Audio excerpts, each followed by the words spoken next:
My fellow Americans, I'm speaking to you tonight from the Oval Office. Before I begin, let me speak to important news from earlier today.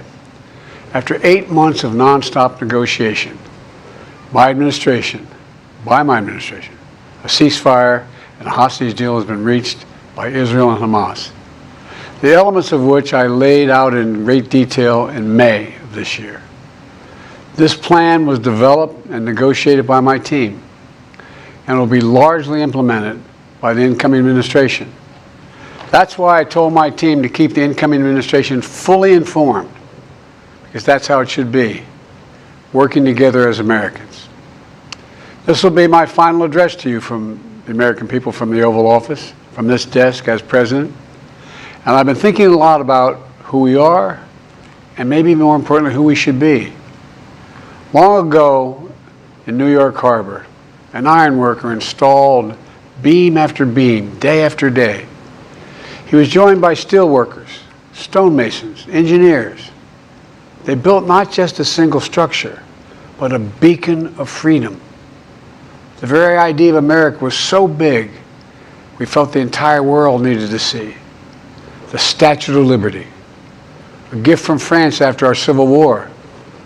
Like the very idea of America, it was built not by one person, but by many people, from every background and from around the world. Like America, the Statue of Liberty is not standing still. Her foot literally steps forward atop a broken chain of human bondage. She's on the march, and she literally moves. She was built to sway back and forth to withstand the fury of stormy weather, to stand the test of time because storms are always coming. She sways a few inches, but she never falls into the current below. An engineering marvel. The Statue of Liberty is also an enduring symbol of the soul of our nation. A soul shaped by forces that bring us together and by forces that pull us apart.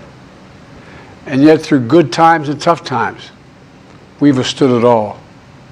A nation of pioneers and explorers, of dreamers and doers, of ancestors native to this land, of ancestors who came by force, a nation of immigrants who came to build a better life, a nation holding the torch of the most powerful idea ever in the history of the world, that all of us are created equal, that all of us deserve to be treated with dignity, justice, and fairness, that democracy must defend and be defined and be imposed, moved in every way possible. Our rights, our freedoms, our dreams. But we know the idea of America, our institution, our people, our values that uphold it are constantly being tested. Ongoing debates about power and the exercise of power. But whether we lead by the example of our power or the power of our example, whether we show the courage to stand up to the abuse of power or we yield to it. After 50 years at the center of all of this, I know that believing in the idea of America means respecting the institutions that govern a free society, the presidency, the Congress, the courts, a free and independent press, institutions that are rooted, they just might not reflect the timeless words, but they echo the words of the Declaration of Independence. We hold these truths to be self-evident. Rooted in the timeless words of the Constitution, we the people.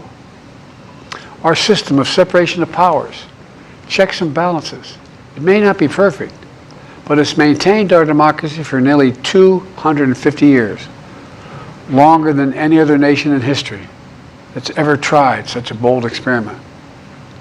In the past 4 years, our democracy has held strong. And every day I've kept my commitment to be president for all Americans through one of the toughest periods in our nation's history. I've had a great partner in Vice President Kamala Harris.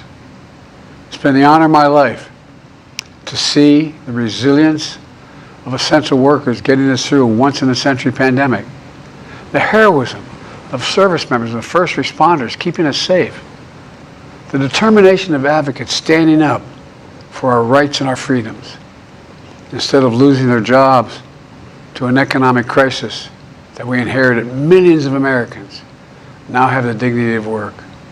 Millions of entrepreneurs and companies creating new businesses and industries, hiring American workers, using American products.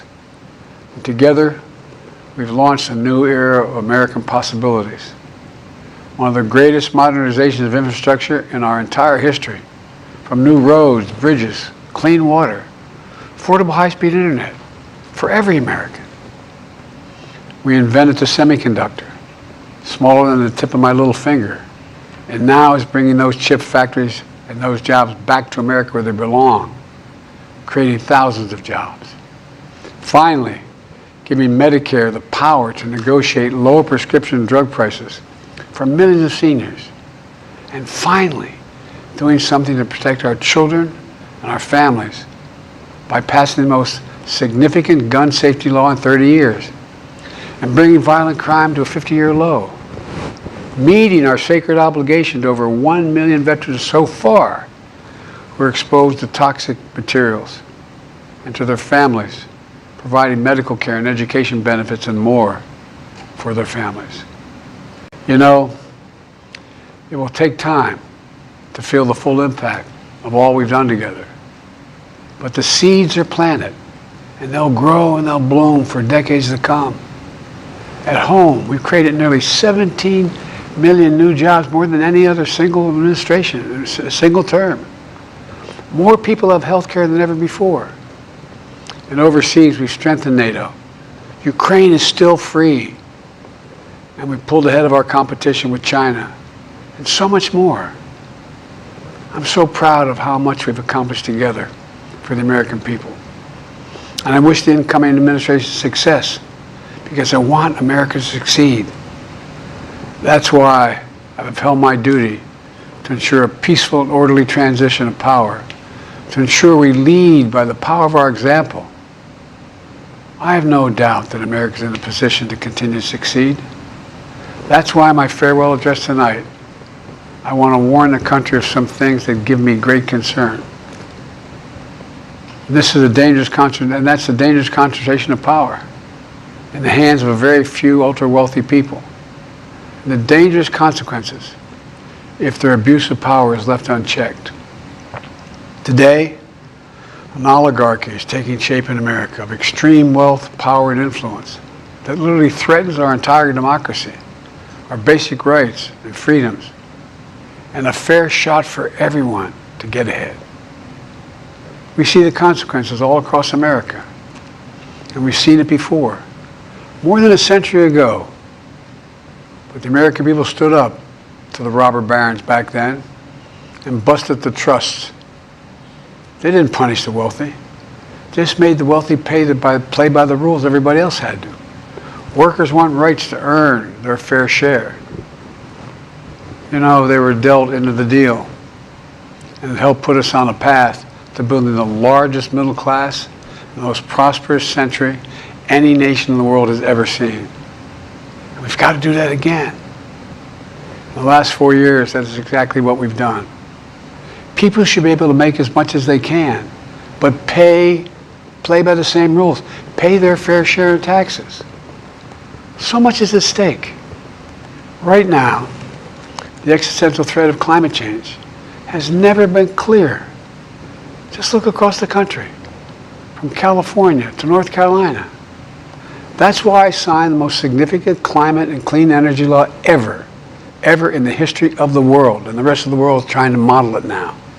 It's working, creating jobs and industries of the future. Now, we've proven we don't have to choose between protecting the environment and growing the economy. We're doing both. But powerful forces want to wield their unchecked influence to eliminate the steps we've taken to tackle the climate crisis, to serve their own interest for power and profit. We must not be bullied into sacrificing the future of our children and our grandchildren. We must keep pushing forward and push faster. There's no time to waste. It's also clear that American leadership in technology is an unparalleled source of innovation that can transform lives. We see the same dangers of the concentration of technology, power, and wealth. You know, his farewell address, President Eisenhower spoke of the dangers of the military-industrial complex. He warned us then about, and I quote, the potential for the disastrous rise of misplaced power, end of quote. 6 decades later, I'm equally concerned about the potential rise of a tech-industrial complex that could pose real dangers for our country as well. Americans are being buried under an avalanche of misinformation and disinformation, enabling the abuse of power. The free press is crumbling. Editors are disappearing. Social media is giving up on fact-checking. The truth is smothered by lies told for power and for profit. We must hold the social platforms accountable to protect our children, our families, and our very democracy from the abuse of power.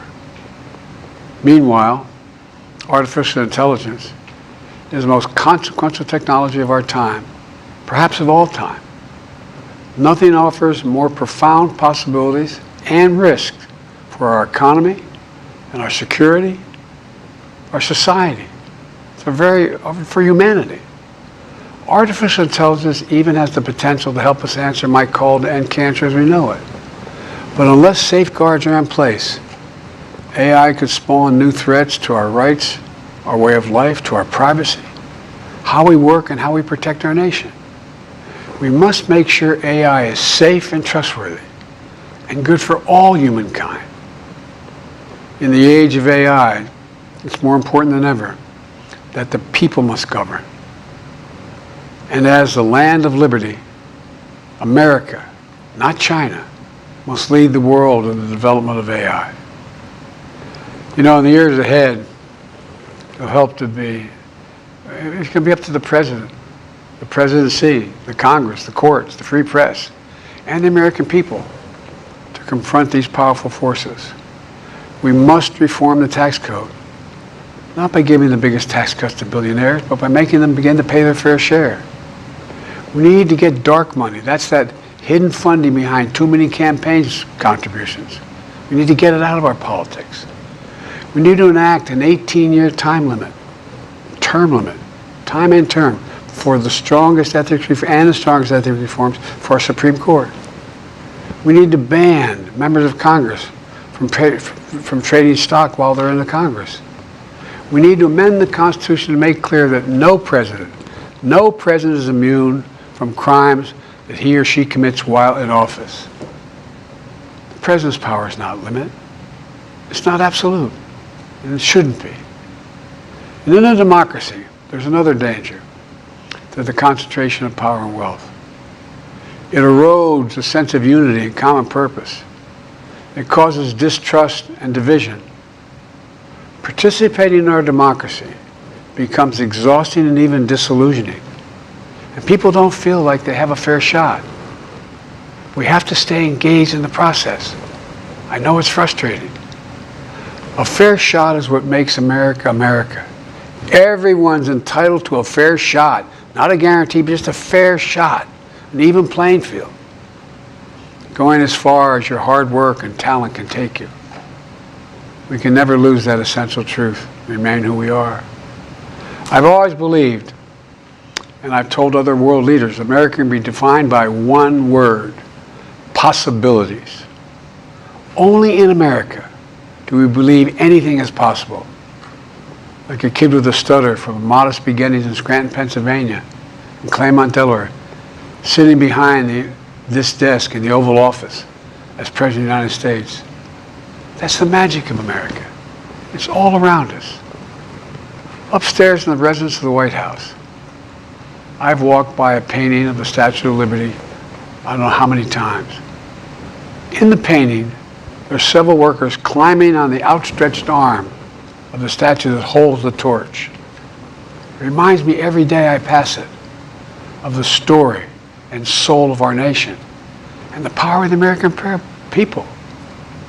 There's a story of a veteran. This is a veteran, a son of an immigrant, whose job was to climb that torch and polish the amber panes so rays of light could reach out as far as possible. He was known as the keeper of the flame. He once said of the Statue of Liberty, quote, "speaks a silent universal language, one of hope that anyone who seeks and speaks freedom can understand." Yes, we sway back and forth to withstand the fury of the storm, to stand the test of time. A constant struggle, a short distance between peril and possibility. But what I believe is the America of our dreams is always closer than we think. And it's up to us to make our dreams come true.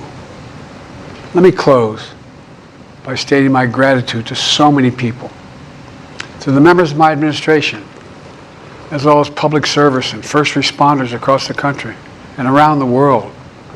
Thank you for stepping up to serve. To our service members and your families, it's been the highest honor of my life to lead you as Commander-in-Chief. And of course to Kamala and our incredible partner, the historic Vice President. She and Doug have become like family, and to me, family's everything. My deepest appreciation to our amazing First Lady who's with me in the Oval today, for our entire family. You're the love of my life and the lives of my love. My eternal thanks to you, the American people. After 50 years of public service, I give you my word. I still believe in the idea for which this nation stands. A nation where the strength of our institutions and the character of our people matter and must endure. Now it's your turn to stand guard. May you all be the keeper of the flame. May you keep the faith. I love America. You love it too. God bless you all, and may God protect our troops. Thank you for this great honor.